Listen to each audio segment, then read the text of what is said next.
महाराष्ट्र में भाजपा और एकनाथ शिंदे गुट की शिवसेना के साथ मिलकर सरकार बनाने के बाद से महाविकास आघाड़ी गठबंधन की मुश्किलें लगातार बढ़ रही हैं। पहले तो उनके हाथ से सत्ता गई, उसके बाद इस गठबंधन के अहम दल उद्धव गुट की शिवसेना हर रोज लगभग खात्मे की ओर बढ़ रही है। यही नहीं, इस गठबंधन के दूसरे अहम दल कांग्रेस के भी कई विधायक पाला बदलने को तैयार बैठे हैं और आए जब कांग्रेस शीर्ष नेतृत्व से उनकी नाराजगी की खबरें आती रहती हैं।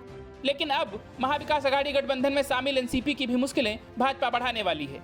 बीते कुछ महीनों से भाजपा बेहद आक्रामक है और भाजपा के रणनीतिकारों ने मराठा छत्रप कहे जाने वाले एनसीपी मुखिया शरद पवार को भी घेरने की पूरी तैयारी कर ली है। एनसीपी का गढ़ कहे जाने वाले बारामती सीट पर भाजपा 2024 के आम चुनाव में खास फोकस कर रही है। खुद डिप्टी सीएम देवेंद्र फडणवीस इस सीट पर नजर बनाए हुए हैं और लगातार सक्रिय हैं। ऐसे में साफ है कि एनसीपी को इस बार भाजपा उसके ही गढ़ में टेंशन देने का प्लान बना रही है।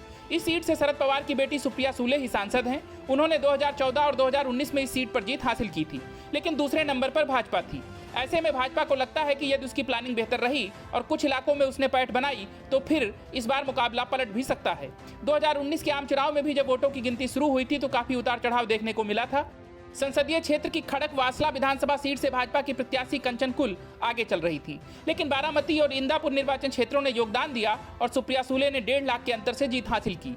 लेकिन अब भाजपा प्लानिंग बना रही है कि बारामती और इंदापुर विधानसभा में भी पैठ बनाई जाए। यदि ऐसा होता है तो फिर वो नतीजे पलटने की स्थिति में आ सकती है। यही शरद पवार की फैमिली के लिए खतरे की घंटी है। भाजपा ने अपनी प्लानिंग के तहत यहाँ कुछ नेताओं को तोड़ना भी शुरू किया है जो एक दौर में शरद पवार फैमिली के करीबी थे। इसके अलावा भाजपा ने केंद्रीय मंत्री निर्मला सीतारमण को ही यहाँ का जिम्मा दिया है।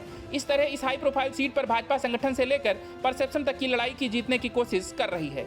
बता दें कि एनसीपी शिवसेना और कांग्रेस पर भाजपा परिवारवाद को लेकर हमले करती रही है। ऐसे में पवार की बेटी की सीट पर भी वो यह कार्ड चल सकती है।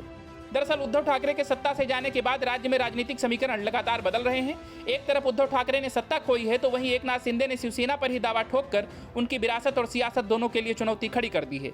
इस संघर्ष का पूरा फायदा भाजपा को मिलता दिख रहा है, जिसकी नजर शिवसेना के गढ़ कहे जाने वाले इलाकों में उसके वोटरों को अपने पालों में लाने पर है।